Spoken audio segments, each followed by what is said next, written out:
Ya, baik. Selamat siang Bapak Ibu. Terima kasih Bapak Pendeta atas kesempatan yang diberikan. Siang hari ini saya ingin sharing kepada Anda semua dalam rangka kita bisa meningkatkan apa sih hal-hal yang wajib kita ketahui bagi kita yang menjalani isolasi mandiri maupun ada keluarga atau kerabat kita yang sedang menjalaninya.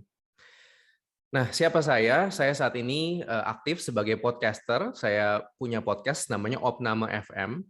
Saya juga banyak kemarin menghabiskan waktu sekitar 4,5 tahun berpraktik di Sumatera Selatan. Di sana sempat menjadi direktur rumah sakit juga, sebuah rumah sakit Katolik swasta. Dan saya juga aktif terlibat sebagai wakil ketua Satgas COVID-19 untuk kabupaten di tempat saya bekerja waktu itu. Saat ini saya ada di Jakarta.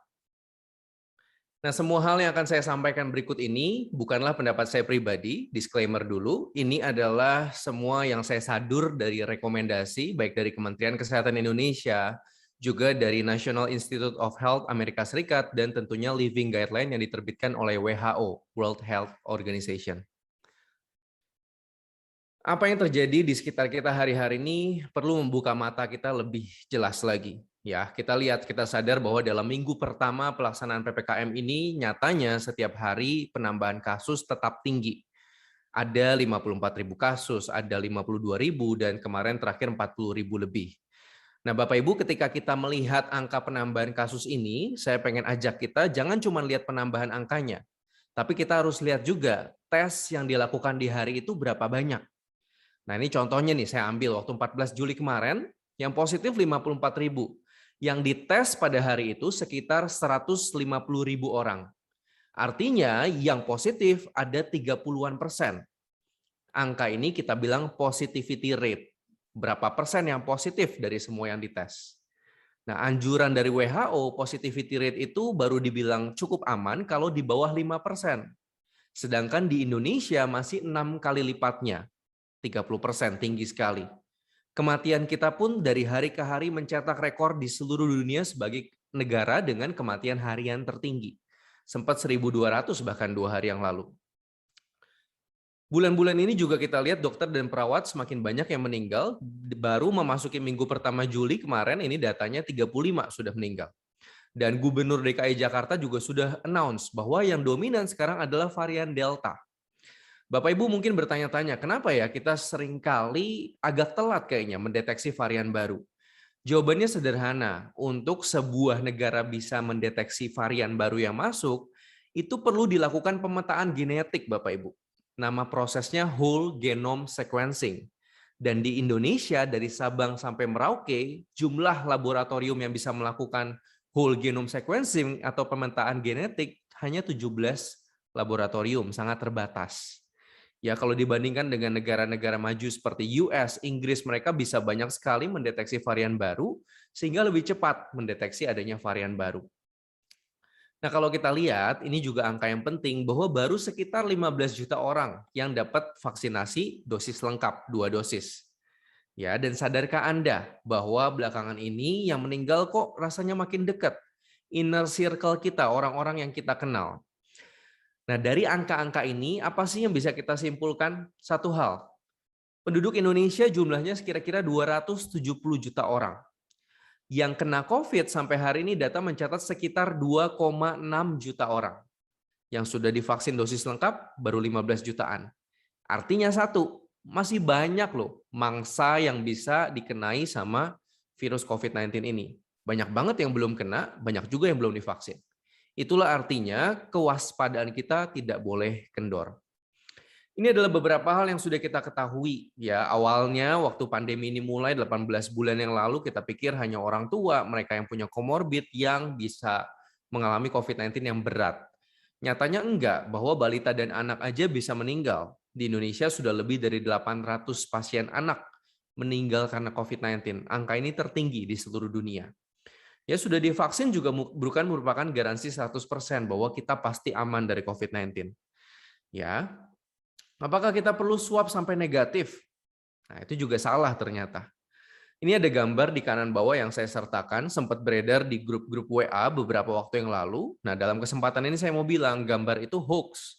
Ya, jadi nilai city value tidak bisa diinterpretasikan seperti itu. Kenapa? Nah, saya mau share ke Bapak Ibu ada grafik nih yang gambarnya seperti ini. Ya, kita lihat bahwa grafik ini terjadi lonjakan secara vertikal.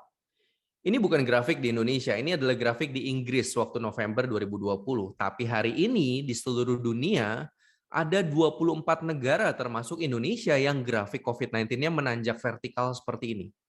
Ya, artinya memang varian yang baru ini membuat penambahan kasus yang jauh lebih tinggi. Kenapa varian Delta yang namanya B1617.2 itu begitu harus diwaspadai? Karena kalau kita lihat gambar virus COVID-19, Anda pasti sudah sering lihat yang ada duri-duri di pinggirnya itu, spike proteinnya itu lebih banyak, sehingga dia lebih mudah menempel di saluran napas kita. Itulah dibilang makanya ekstrimnya adalah berpapasan aja ada chance buat kita tertular. Di ruang tertutup bisa virus ini melayang-layang di udara, airborne katanya. Jadi kita harus lebih waspada lagi. Nah, varian Delta adalah varian pertama yang bukan cuma dibilang lebih mudah menular, tapi juga diduga disinyalir bisa menimbulkan keparahan yang lebih tinggi. Sekarang semua dokter yang kerja di rumah sakit, di IGD sepakat ada perubahan nih. Gejala-gejala dari varian yang baru ini. Sekarang ada gejala batuk berdarah, dulu jarang ditemukan. Sekarang pasien-pasien yang muda yang nampak sehat-sehat aja bisa meninggal begitu saja. Ya, di mana pada varian-varian sebelumnya kita belum dapatkan nih hal-hal seperti ini. Ya, itu alasannya varian ini harus jadi varian yang jadi concern buat kita semua.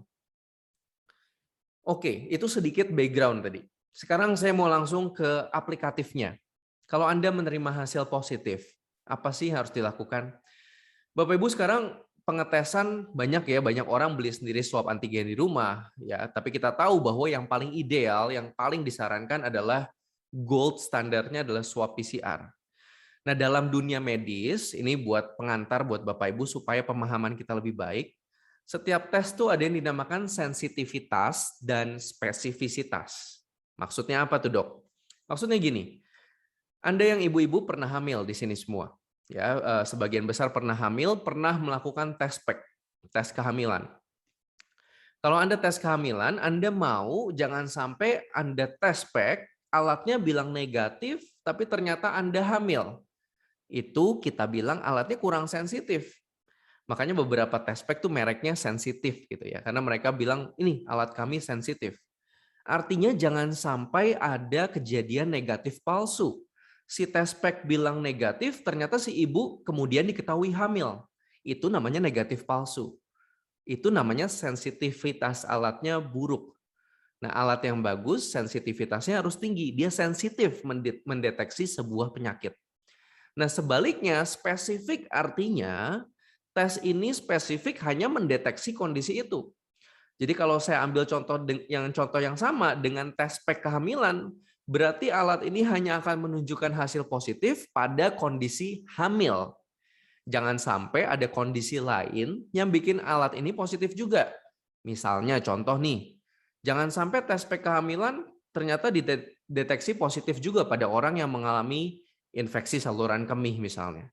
Nah, itu namanya tidak spesifik. Jadi kalau sebuah alat yang tidak spesifik, dia akan menimbulkan hasil yang positif palsu. Alatnya bilang positif padahal bukan hamil. Nah, mengerti kedua kata ini, kita tahu satu hal.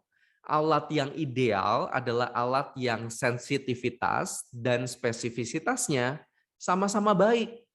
Jadi alat diagnosis itu harus sensitif dan spesifik. Nah, sampai hari ini sudah ditemukan bahwa yang paling sensitif dan paling spesifik adalah swab PCR. Ya. Nah, swab antigen itu spesifik tapi kurang sensitif jika dibandingkan dengan swab PCR. Nah, jadi metode tes apa yang Anda pakai ketika Anda dapat hasil positif ini? Kalau Anda swab antigen positif dengan gejala, ya sudah, Anda positif COVID-19. Nggak perlu buang-buang uang untuk swab ulang PCR, nggak perlu. Ya, Anda sudah memenuhi kriteria untuk dibilang positif. Lain halnya kalau swab antigen positif, tapi Anda nggak ada gejala sama sekali. Anda tidak habis kontak erat dengan siapa-siapa. Nah, yang seperti ini perlu nih. Perlu nggak ya saya swab PCR? Ya, itu dipertimbangkan. Swab antigen negatif kalau nggak ada gejala, untuk konfirmasi boleh juga kalau mau dipertimbangkan untuk swab PCR. Ya, ada juga sedikit kasus di mana swab PCR-nya negatif, padahal ada gejala yang khas banget. Yang seperti ini sebaiknya diisolasi dulu, rencanakan untuk di swab ulang. Kapan swab ulangnya? Ikut anjuran dokter. Nah, saya mau bilang di sini Bapak Ibu, ini yang populer banget di grup-grup WA, jangan pusingkan city value. Ya, city value itu jangan didewa-dewakan, jangan dianggap jadi satu hal yang penting banget. Kenapa? Karena city value tidak menentukan Anda udah sembuh atau belum. Yang kedua, city value juga tidak memprediksi bahwa COVID-19 yang Anda derita nih akan lebih parah loh. Nah, sekarang saya jelaskan dulu latar belakangnya. City value itu apa sih? CT itu singkatan dari cyclic threshold. Ketika Anda di swab, hasil swab tadi kita bawa ke lab. Dari lab akan dilakukan alat yang namanya PCR tadi, swab PCR kan namanya. Ya, itu ada cycle-nya, ada siklusnya. Semakin banyak cycle yang harus ditempuh oleh mesin untuk mendeteksi virus, itu dibilang city value-nya semakin tinggi. Berarti semakin tinggi city value, jumlah sampel virus yang didapat, ya jumlah virusnya itu lebih sedikit. Sebaliknya, jumlah city value yang lebih rendah, artinya di siklus-siklus awal sudah ketemu virusnya dari mesin PCR itu. Ya, jadi sekali lagi city value yang semakin tinggi berkorelasi dengan jumlah virus yang lebih rendah. City value yang lebih rendah berkorelasi dengan jumlah virus yang lebih tinggi. Tapi jumlah virus yang lebih tinggi atau jumlah virus yang lebih rendah tidak menentukan keparahan penyakit Anda. Tidak juga menentukan kesembuhan Anda. Jadi kalau media sampai hari ini sering bilang para pejuang negatif COVID, maksudnya berjuang buat sampai negatif, itu salah. Rekomendasi sudah dengan jelas bilang baik dari Kementerian Kesehatan maupun dari guideline dari Amerika Serikat, dari WHO, tidak perlu swab PCR ulang. Khususnya pada mereka yang bergejala ringan atau sama sekali tidak bergejala, itu tidak perlu swab PCR ulang. Ya, jadi setelah Anda menyelesaikan isolasi mandiri sudah sembuh, tidak tunggu sampai negatif. Nah, dalam keadaan apa sih kita perlu swab PCR ulang? Kita perlu swab ulang pada COVID-19 yang berat dan kritis. Kalau Anda dirawat di rumah sakit, dirawat di ICU apalagi, kadang-kadang dokter mau lihat swabnya gimana sih setelah 10 hari dirawat di rumah sakit. Tapi bagi Anda yang isolasi mandiri di rumah, tidak perlu swab PCR ulang. Bapak Ibu yang punya kantor, kalau masih punya aturan bahwa karyawannya harus swab sampai negatif baru boleh masuk, salah. Ya, rekomendasinya tidak bilang seperti itu. Kenapa? Nah, ini pertanyaan besarnya, kenapa? Karena swab ulang tidak bisa membedakan mana virus yang masih aktif bereplikasi di dalam saluran napas dan tubuh kita dengan sisa-sisa bangkai virus yang memang bisa masih ada aja di situ sampai berbulan-bulan. Ada loh pasien-pasien yang diswab ulang sampai 3 bulan, 4 bulan positif terus. Padahal orangnya mau udah sembuh dari kapan-kapan. Ya, jadi sekali lagi jangan dewakan hasil city value. City value saya cuma 10 dok, apa saya kemungkinan akan dirawat di ICU? Enggak seperti itu. Ya, yang memprediksi keparahan COVID-19 Anda apa? Usia Anda berapa? Semakin tua kita tahu resiko untuk parah semakin tinggi. Anda udah divaksin belum? Anda punya penyakit penyerta enggak? Anda punya diabetes enggak? Anda punya hipertensi, penyakit jantung, atau penyakit apapun. Kondisi-kondisi itu bisa memperberat COVID-19, tapi bukan city value-nya. Ya, jadi sekali lagi jangan agung-agungkan hasil city value. Nah, kalau Anda positif dan tidak ada gejala, lakukan isolasi 10 hari aja, selesai. Hari ke-11 Anda bisa campur lagi dengan siapa saja, tidak perlu swab ulang. Kalau Anda bergejala ringan, isolasinya ditambah 10 hari ditambah 3 hari saat sudah bebas gejala demam dan bebas gejala sesak napas. Ya, sisa-sisa batuk itu tidak masalah. Kadang-kadang ada orang yang masih ada sisa-sisa batuk, badannya masih berasa kurang fit, itu nggak apa-apa. Bukan berarti harus isolasi sampai gejalanya 100% plek-plek hilang, tidak seperti itu. Ya, tapi kalau Anda punya gejala yang sedang sampai berat, harus dirawat di rumah sakit. Nah, bagaimana menentukan ringan, sedang, beratnya gejala? Banyak orang salah kaprah, bilangnya gini, dok, saya nggak ada gejala sama sekali nih, cuman hilang penciuman aja. Nah, hilang penciuman udah gejala ringan namanya. Ya, kalau Anda nggak ada gejala, Ya Anda betul-betul tidak merasakan apa-apa, Anda berasa fit aja, tapi kok swab Anda positif nih. Orang yang dibilang tidak ada gejala, napasnya harus normal, dalam 1 menit masih antara 12 sampai 20 kali. Saturasi oksigennya harus masih bagus, 95% ke atas. Begitu Anda berasa nggak fit aja, itu udah dibilang gejala ringan. Anda hilang penciuman, hilang rasa saat makan, itu udah ada gejala ringan. Nah, tapi dalam gejala ringan tidak ada sesak nafas. Begitu Anda merasa sesak napas, itu sudah masuk gejala yang sedang. Bedanya sedang sama berat, kalau Anda sesak napas tapi saturasi oksigennya masih bagus di atas 94%, itu namanya Anda bergejala sedang. Ketika dibilang berat adalah ketika saturasinya sudah turun di bawah 94%. Ya, kondisi-kondisi sedang berat ini sebenarnya idealnya harus dirawat di rumah sakit. Tapi dalam kondisi rumah sakit dan di mana-mana penuh, banyak banget orang yang gejalanya sedang dan berat tapi masih terjebak di isolasi mandirinya di rumah karena tidak dapat rumah sakit. Nah, ini sekilas buat Anda gambaran aja. Ronsen orang normal tuh seperti harus digambar yang paling kiri nih, Bapak Ibu. Ini adalah ronsen dada yang normal, gambar yang kiri. Paru-paru kita tuh isinya udara, ya, gas. Gas dalam X-ray ditangkap sebagai warna hitam. Ya, jadi paru-paru kita harusnya hitam-hitam begitu. Ketika kena infeksi, khususnya COVID dalam topik kita hari ini, gambarannya jadi seperti gambar A dan gambar B. Ya, terjadi perselubungan seperti awan-awan putih di dalam paru-parunya. Akibatnya pertukaran gas oksigen dan karbon dioksida di paru-paru jadi tidak optimal.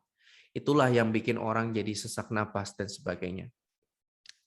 Ketika Anda isolasi, pastikan Anda punya 2 barang ini minimal.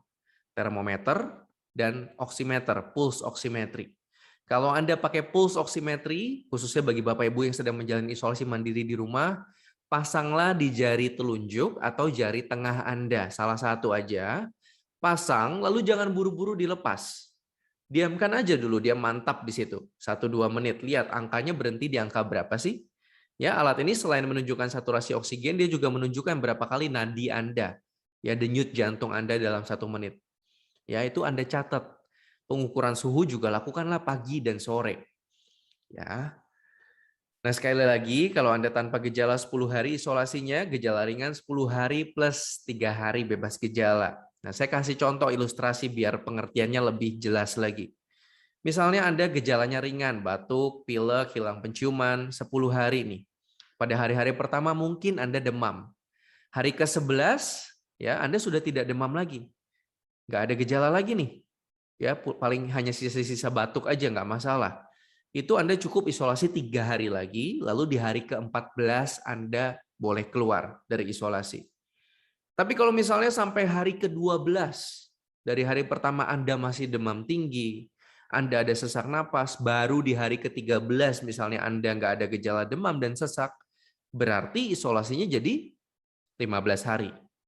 Ya, begitu cara ngitungnya, simple, sederhana aja. Ya, kalau bingung boleh tanyakan lagi nanti. Dan awas, ada kemungkinan reinfeksi. Ya, sudah banyak studi yang menemukan orang tuh bisa loh kena COVID-19 lebih dari 1 kali. Ya, saya pernah dapat pasien yang kena COVID-19 3 kali dalam rentang 8 bulan. Kebetulan dia memang punya penyakit penyerta yang bikin dia lebih rentan terhadap infeksi. Ya, tapi pada orang sehat, pada populasi secara umum, kemungkinan infeksi ulang itu biasanya naik setelah 3 bulan kita kena infeksi pertama kali. Dalam rentang 3 bulan itu dikatakan kecil sekali kemungkinan untuk terjadi infeksi ulang. Nah, kapan sih kita harus panik dan segera harus berangkat ke rumah sakit? Kalau Anda napasnya makin cepat, Anda demam tinggi terus, ya, Anda batuk-batuk hebat disertai sesak napas. Tadi di awal saya sudah sebut, laju napas normal itu 12 sampai 20 kali per menit. Ya, lebih dari 20 kali sudah dibilang napasnya kecepatan, apalagi lebih dari 30 kali itu sudah sesak berat. Ya, kalau saturasi Anda turun di bawah 94%, apalagi kalau udah di bawah 90%, nah itu segeralah berangkat ke rumah sakit. Apa yang harus Anda minum pada orang yang tidak bergejala, ya, yang orang sering bilang OTG, atau sebenarnya bahasa medisnya positif asimptomatik. Positif nggak ada gejala. Anda cukup minum vitamin aja, nggak perlu minum obat. Vitamin apa yang diminum? Vitamin C, vitamin D, zinc, ya, multivitamin lain yang mengandung vitamin B, vitamin E juga boleh Anda minum. Saya sengaja tidak tulis dosis di sini.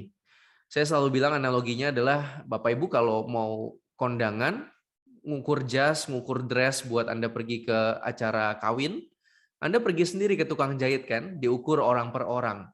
Ukurannya Pak Budi sama Pak Joni pasti beda. Sama, dosis obat juga begitu. Dokter menentukan dosis obat dan vitamin harus pada orang per orang. Tergantung berat badan Anda berapa. Anda punya kondisi lain nggak yang membuat kami harus mempertimbangkan ulang dosis yang tepat buat Anda? Nah, vitamin D belakangan jadi topik yang sangat populer ya, Bapak Ibu. Kalau Bapak Ibu sering lihat di sosial media, banyak dibahas nih belakangan. Tapi memang betul, nyatanya di seluruh populasi dunia, lebih dari 80% orang tuh kekurangan atau defisiensi vitamin D. Yang dibilang kekurangan adalah ketika kadar vitamin D seseorang di bawah 30 nanogram per mililiter. Itu namanya defisien, kekurangan banget. Ya. Nah, cara taunya gimana? Periksa darah, cek darah, pergi ke lab. Kadar optimal yang mau kita capai itu 40 sampai 60. Ya, intinya penelitian juga bilang bahwa Anda boleh capai antara 30 sampai 100 nanogram per mililiter itu bagus buat Anda. Ya, tapi kalau terlalu berlebihan di atas 100 nanogram per mililiter, ingat vitamin D itu ada toxicity-nya. Terlalu tinggi, dosis yang terlalu banyak diberikan bisa bersifat toksik. Ya, khususnya pada organ seperti ginjal. Dia bisa terakumulasi, memperberat kerja ginjal dan sebagainya. Vitamin D jangan juga terlalu diagung-agungkan, oh harus tinggi sehingga kita tidak kena COVID. Enggak. Penelitian yang udah ada tidak bilang seperti itu. Bukan berarti kalau vitamin D Anda tinggi, Anda pasti nggak kena COVID. Tidak seperti itu.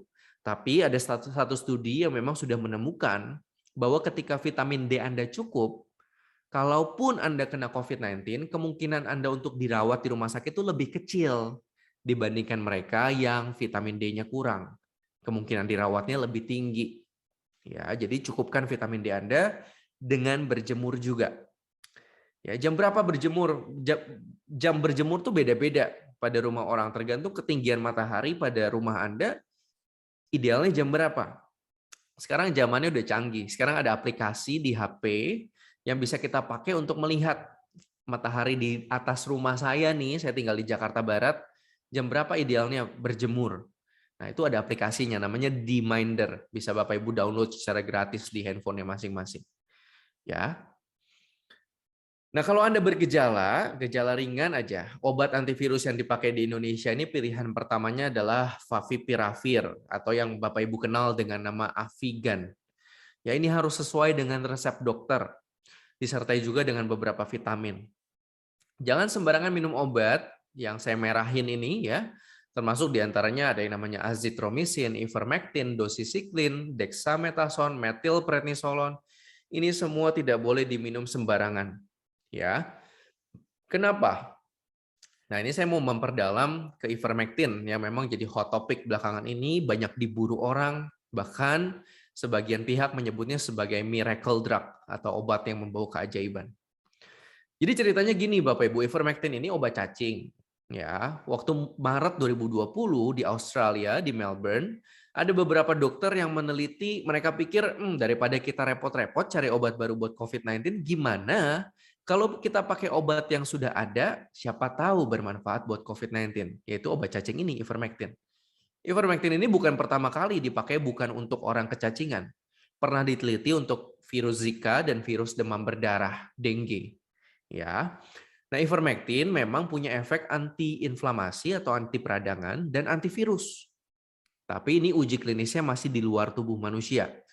Bapak Ibu tahu kalau kita mau meneliti obat itu nggak boleh langsung di tubuh orang, biasanya di binatang dulu baru di orang. Ya. Nah, dalam penelitian di luar tubuh manusia ini memang dibilang wah ivermectin ini bagus banget bisa menghambat si virus SARS-CoV-2 penyebab COVID-19. Tapi untuk dicapai kadar yang sama di dalam tubuh manusia ternyata dosisnya harus 9 sampai 10 kali lipat lebih tinggi. Ketinggian nih. Ya, jadi banyak yang mempelajari sampai hari ini kalau Bapak Ibu buka di clinicaltrial.government ada sekitar 63 studi tentang ivermectin yang sedang berlangsung. Mereka mempelajari antara lain apakah ivermectin ini bermanfaat nggak ya buat mencegah seseorang kena COVID-19? Atau bisa nggak dia mencegah orang supaya COVID-19 ini nggak jadi parah?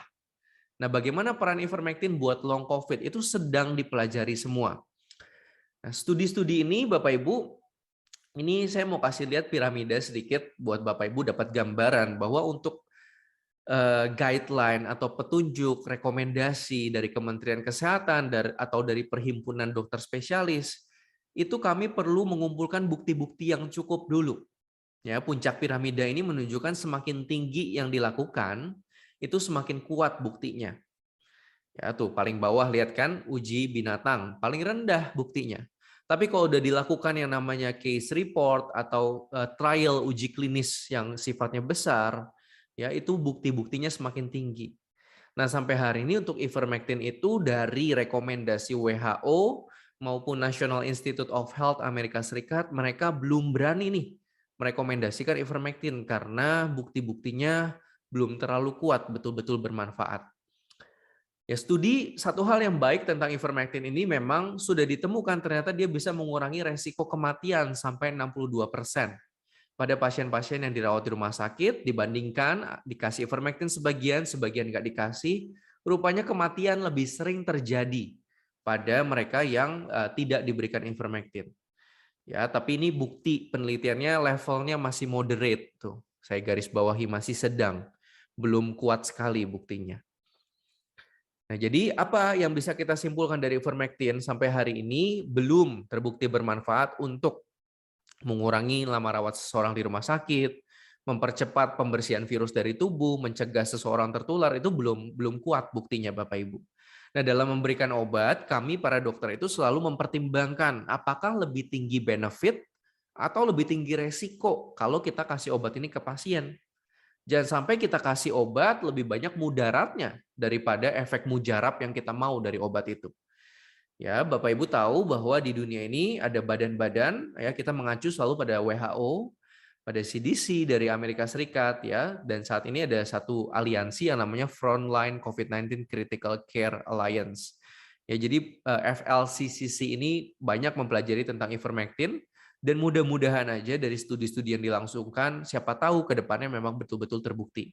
Ya, tapi untuk saat ini jangan konsumsi sembarangan ivermectin. Nah, dalam menjalani isolasi mandiri untuk mempermudah ya dokter ketika Anda berkonsultasi secara online, catat gejala Anda, suhu, saturasi, nadi Anda, berapa kali napas Anda, pakai tabel seperti ini. Ya, apalagi kalau Anda menjalani isolasi mandiri lebih dari satu orang di rumah nih. Anda punya anak dua, belum lagi suami atau istri Anda, nanti ketukar-tukar gejalanya. Ya, supaya dokter kami ketika Anda ngelapor ke kami, dok ini loh gejala saya 3 hari terakhir begini, yang kami nilai itu trennya.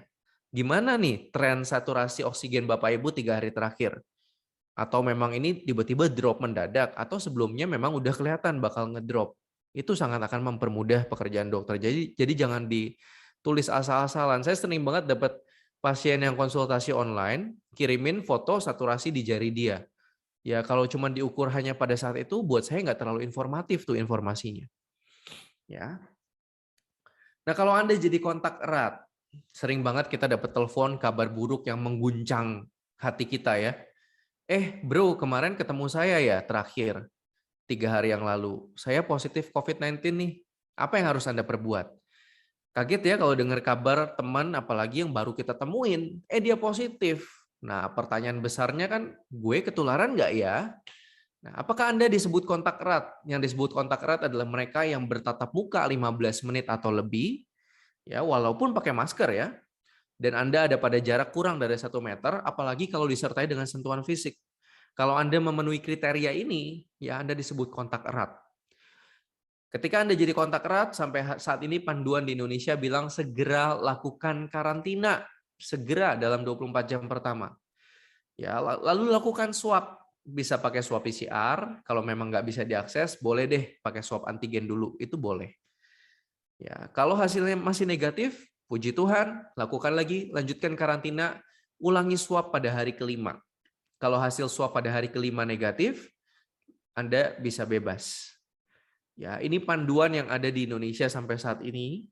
Tapi secara ideal sebenarnya saya mau bilang kalau Anda kontak erat, ada baiknya Anda karantinanya 14 hari. Kenapa? Karena virus ini punya yang namanya masa inkubasi.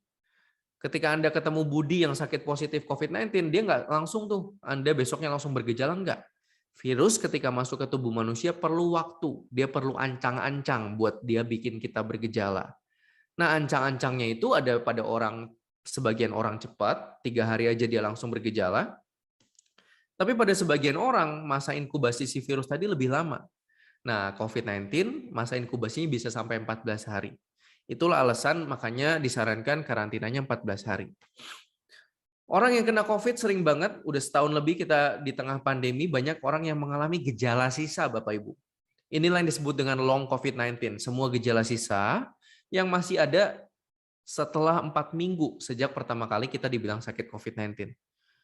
Penelitian menemukan bahwa 80% orang masih merasa lemas, kurang fit. Saya kayaknya nggak sefit sebelumnya deh.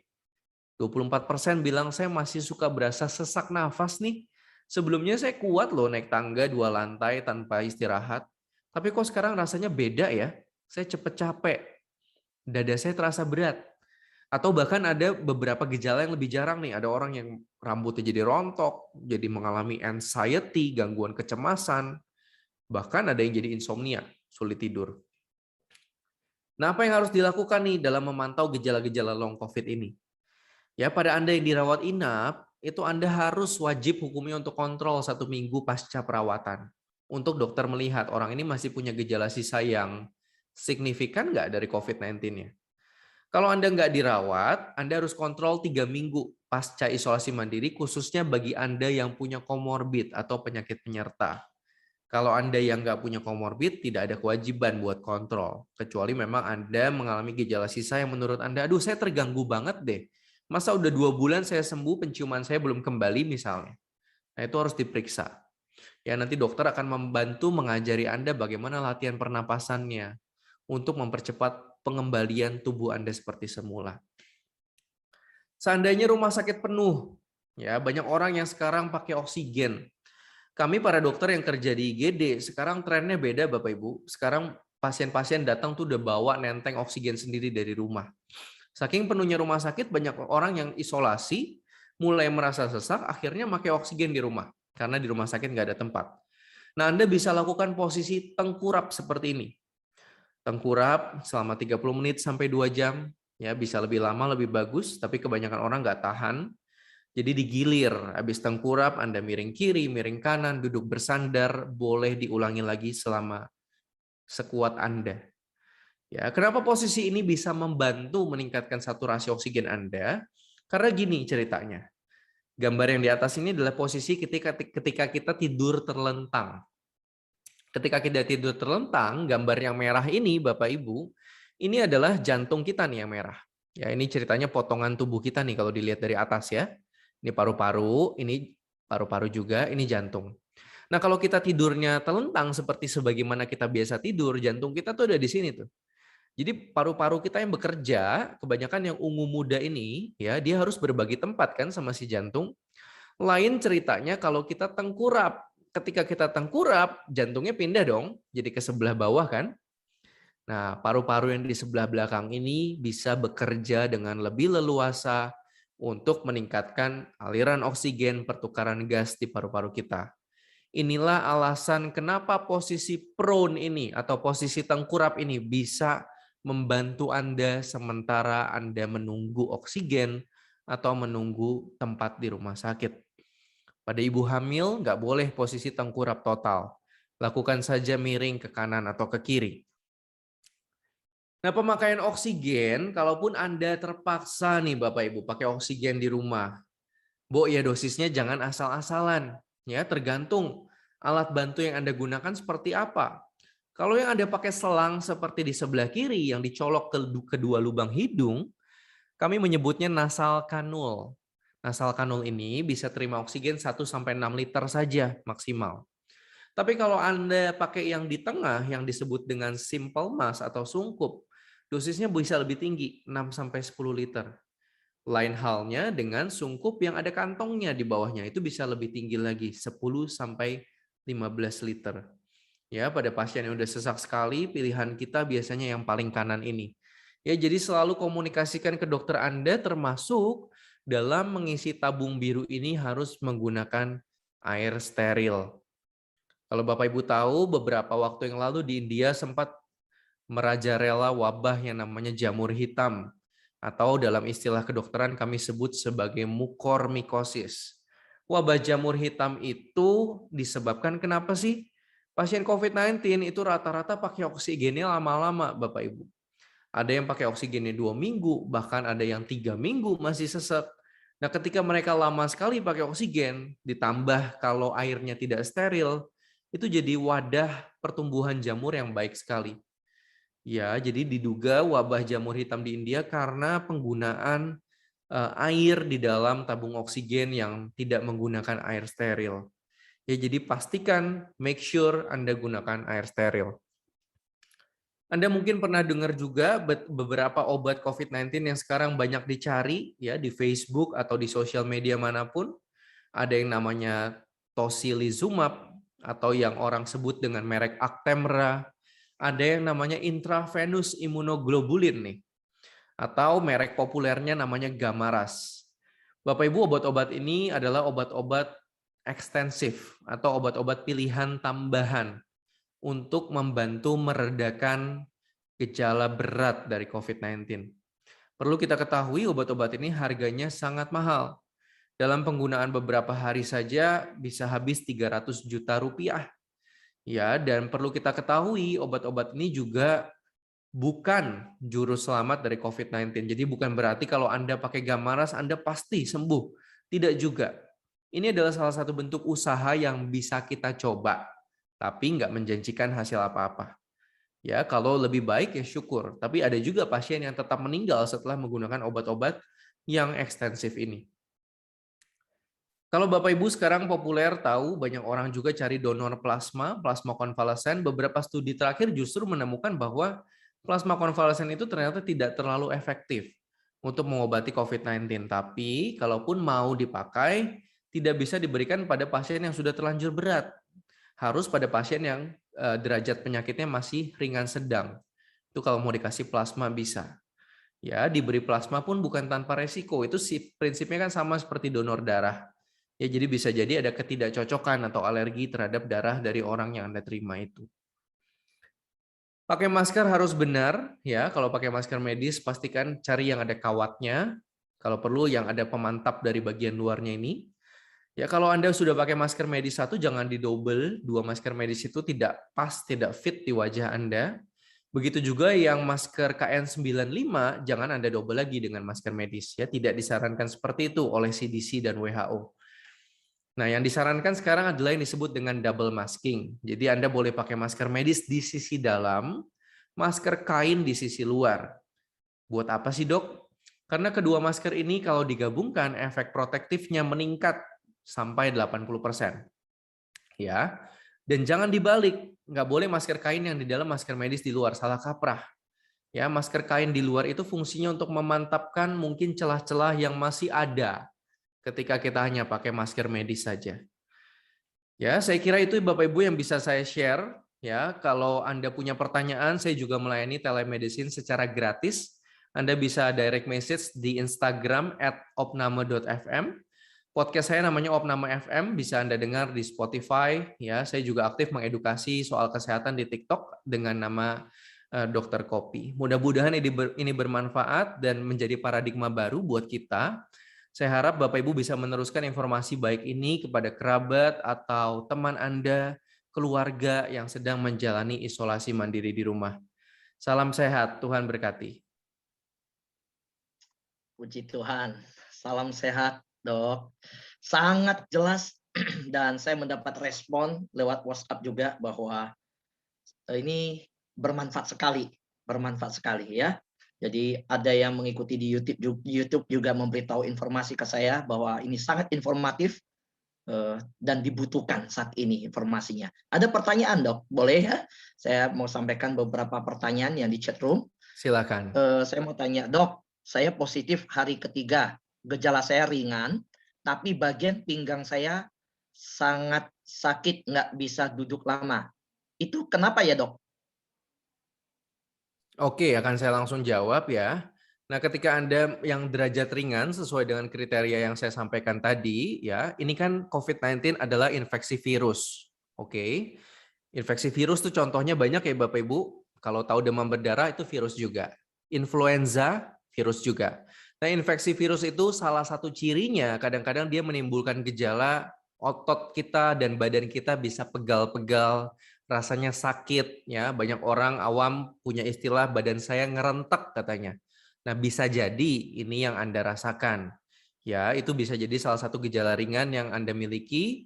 Ya, gunakan saja kompres hangat kalau Anda mau, gunakan krim-krim buat pereda pegal linu silahkan saja.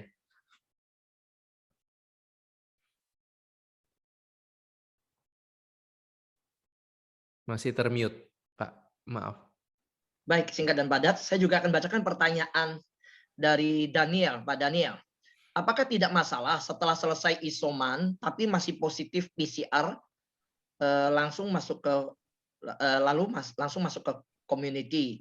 Bukannya bisa menjadi penyebar virus. Jadi tahu ya maksudnya tadi kan dokter berkata Ya, ada saya dengar tadi ya itu bukan menjadi satu tolak ukur begitu ya. Kalau ya. ada yang sampai 3 bulan dites di ini terus positif terus. Nah, ini Studi apakah nggak masalah? Ya, silakan. Studi sudah menemukan bahwa virus ini Bapak Ibu tidak bisa lagi menular setelah 10 hari ada di badan kita. Ya. Jadi walaupun Anda sudah lewat nih dari masa isolasi mandiri, sekali lagi banyak orang jadi berkecil hati Pak Pendeta. Saya awalnya Dok, city value saya 20. Nah, saya sekarang sudah selesai isolasi mandiri, sudah sembuh, city value saya malah tambah rendah. Nah, kenapa sih city value itu bisa beda-beda?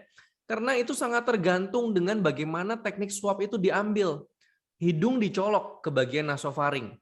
Yaitu bergeser sedikit, jumlah sampel yang didapat bisa beda-beda. Ditambah lagi, tadi seperti yang saya sudah sampaikan, bahwa ketika sudah lewat masa isolasi, kalaupun masih terdeteksi, itu adalah fragmen bangkai-bangkai sisa virus yang sudah mati dan dia sudah tidak bisa lagi menularkan kepada orang lain.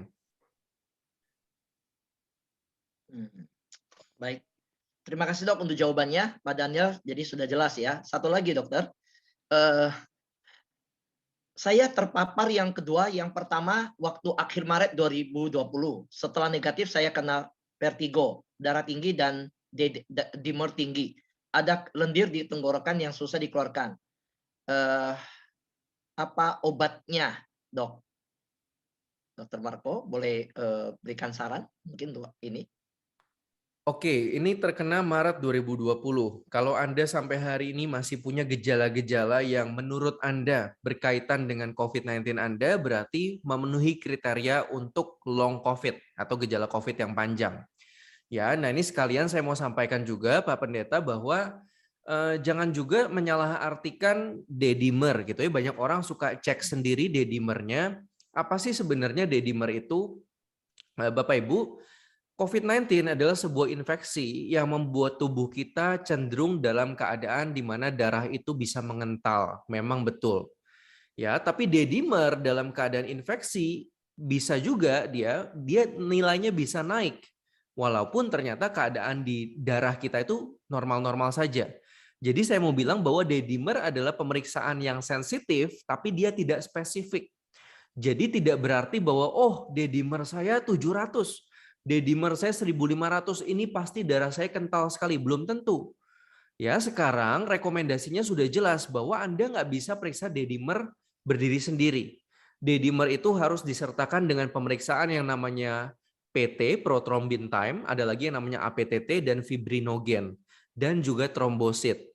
Nanti dari hasil-hasil ini, dokter, khususnya dokter spesialis penyakit dalam, akan menilai, oh betul nih orang ini dalam keadaan darahnya cenderung mengalami pengentalan darah. Mungkin kita perlu berikan pengencer darah. Ya, tapi tidak semata-mata orang yang D-dimernya tinggi langsung kita kasih pengencer darah, itu salah. Ya, harus dinilai oleh dokter spesialis bahwa perlu atau tidak orang ini diberikan obat-obat pengencer darah. Tadi kalau tadi yang bertanya juga ada keluhan sisa-sisa dahak, sisa-sisa lendir.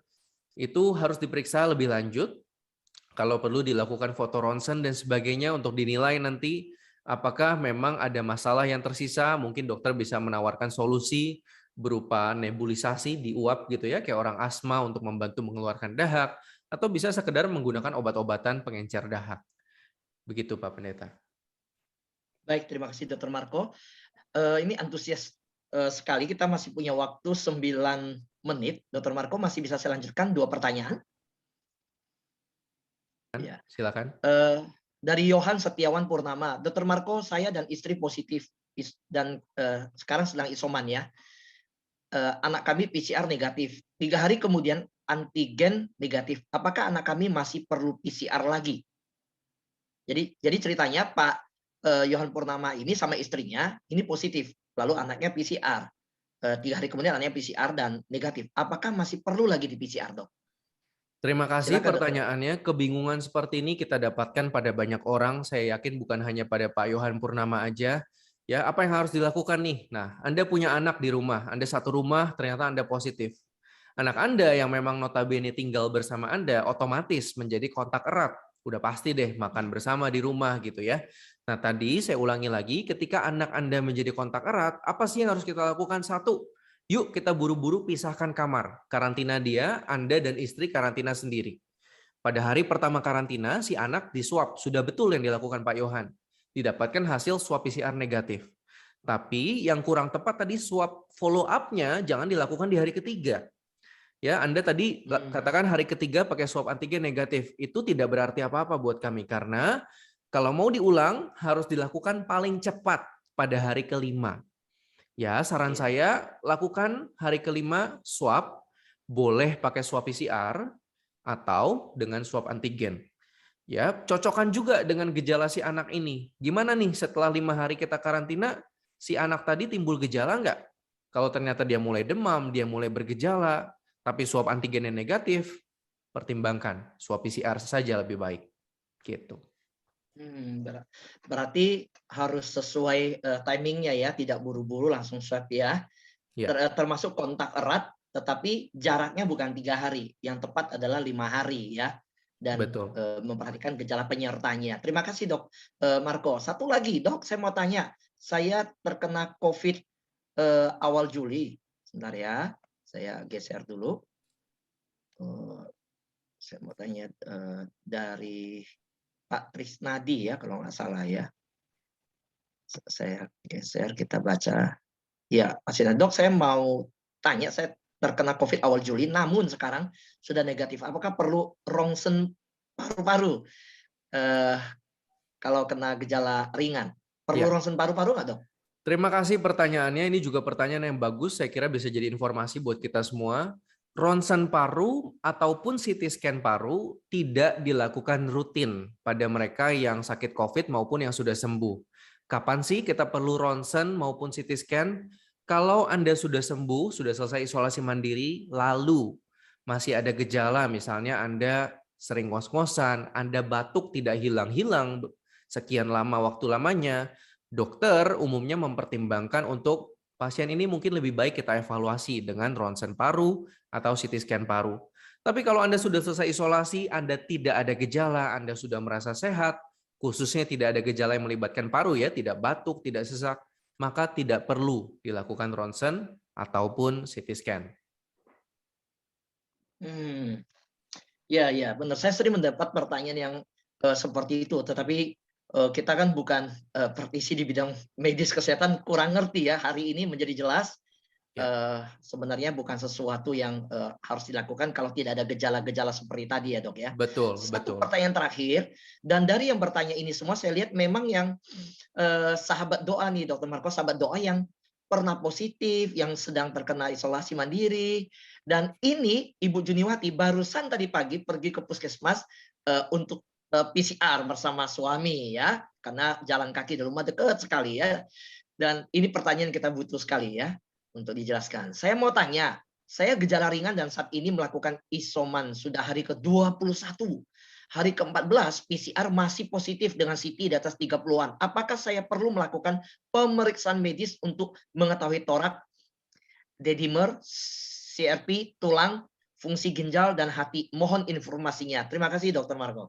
Ya, terima kasih pertanyaannya. Ini juga baik sekali ya. Sekalian menambahkan apa yang belum saya sampaikan tadi. Pemeriksaan tambahan, yaitu pemeriksaan darah nih. Tadi sudah disebutkan dengan baik oleh penanyanya, yaitu pemeriksaan fungsi ginjal yang namanya ureum dan kreatinin, pemeriksaan fungsi liver yang namanya SGPT dan SGOT. Saya tambahkan pemeriksaan penanda peradangan yang namanya CRP, ya, pemeriksaan darah lengkap dan pemeriksaan D-dimer itu memang disarankan dilakukan pada penderita COVID-19 khususnya yang sedang dan berat. Ya, tapi kalau dari cerita penanya tadi, saya dengar beliau masih isolasi sampai hari ke-21. Itu perlu ditanyakan, bagaimana gejala saat ini? Kalau memang dalam isolasi Anda rupanya gejala Anda masih cenderung memberat, pertimbangkan untuk mencari pertolongan langsung ke rumah sakit. Tapi kalau isolasi yang sampai 21 hari ini Anda lakukan semata-mata karena swab Anda yang masih positif, ya itu sebenarnya sudah tidak perlu isolasi. Anda sudah bisa keluar isolasi, berbaur dengan sosial kembali, bebas, karena Anda sudah tidak menularkan. Begitu. Baik, kita masih punya waktu 4 menit. Ada satu penanya lagi Dok minta waktunya karena ini baru keluar dari rumah sakit juga, Pak Silakan, Santo. silakan. Dan dia bertanya, Dokter Marco, saya mau tanya mungkin nggak ya seorang yang habis vaksin AstraZeneca dan 3 minggu setelah, sebentar ya, setelah apa ini ya? Baca di setelah vaksin kondisi badan sedang lemah, misalnya kena flu. Apakah saat dites antigen itu karena memang di tubuh kita ada virus yang sudah dilemahkan sehingga tes antigen positif? Ya. Boleh Dok dijawab? Oke, saya akan jawab sekalian untuk Bapak Ibu. Pahami dulu bahwa saat ini ada beberapa jenis vaksin yang berbeda. Sekalian saya paparkan ya Pak Pendeta, ada yang namanya Sinovac yang isinya adalah inactivated virus, artinya virus yang tidak aktif, virus yang mati, ya, dan Sinopharm itu isinya sama. Lalu ada vaksin AstraZeneca yang digunakan di Indonesia, itu komposisi vaksinnya adalah materi genetik ya dari si virus. Ya, jadi beda nih komposisinya dengan Sinovac itu dua hal yang berbeda. Belum lagi kalau kita bicara vaksin-vaksin yang baru datang seperti Moderna, Pfizer, itu juga isinya materi genetik, dia berbeda. Tapi satu hal yang mau saya bilang, dari sekian jenis vaksin COVID-19 yang ada di seluruh dunia, itu tidak ada yang isinya virus yang hidup. Karena tidak ada yang isinya virus yang hidup, otomatis tidak mungkin ada orang yang gara-gara vaksin, swab antigen atau swab PCR-nya jadi positif. Tidak mungkin. Kalau toh kebetulan Anda setelah vaksin lalu tiba-tiba Anda tidak enak badan dan ternyata di swab Anda positif, mungkin Anda apes, Anda tertular orang lain saat sedang antri vaksin. Itu yang lebih mungkin, itu yang terjadi. Jadi bukan gara-gara vaksinnya, melainkan Anda kebetulan sakit di saat bersamaan setelah Anda terima vaksin COVID.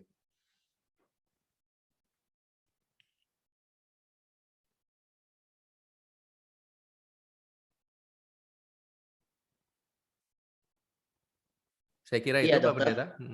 Ya, satu lagi Dokter, Pak Jakaria, karena kemarin saya baru dengar kabar istrinya masuk rumah sakit. Dan ini pertanyaan saya merasa sangat perlu ditanyakan, Dokter Marco. Sudah 6 bulan lalu istri saya terpapar COVID, beberapa hari lalu istri saya sakit perut. Menurut keterangan dokter, ada efek COVID yang belum tuntas di lambung. Apa betul? Oke, terima kasih pertanyaannya. Salah satu dari gejala long COVID atau gejala COVID sisa yang memang bisa timbul adalah gejala yang melibatkan saluran pencernaan. Ya, sebagian orang merasakan mencret ya atau diare, sebagian orang merasakan sakit perut, itu bisa jadi. Ya intinya untuk membedakan ini berkaitan sama COVID-nya enggak ya? Atau ternyata ada sebab lain nih yang enggak berhubungan sama sekali sama COVID-19-nya. Bisa aja kan? Nah itu perlu dievaluasi secara menyeluruh di rumah sakit. Dokter akan melakukan beberapa pemeriksaan untuk menilai kira-kira sakit perut yang diderita ini ada hubungannya enggak dengan COVID yang waktu itu diderita. Atau sebuah hal yang lain yang sama sekali enggak berhubungan. Jadi mungkin saja berhubungan, Pak Pendeta. Baik, terima kasih Dokter Marco. Semua pertanyaan sudah terjawab dan kalau masih ada pertanyaan, saya boleh minta Dokter Marco ulang memberitahukan tentang pelayanan Dokter Marco karena itu penting nih buat kita bersama. Ya, Sebab Dr. Marco sudah memberikan waktunya dengan luar biasa bagi kita. Jadi saya berharap bahwa informasi ini jangan terlewatkan. Silakan diulangi Dr. Marco. iya, jadi saya ada akun Instagram dengan nama opnama.fm. Ini adalah sebuah akun Instagram yang saya gunakan untuk share seputar knowledge, seputar kesehatan. Dan seringkali saya juga membantu menjawab pertanyaan Bapak Ibu yang masih punya pertanyaan. Boleh di direct message aja, di chat di Instagram opnama.fm. Ya, ketika saya ada waktu saya pasti balas semuanya satu persatu.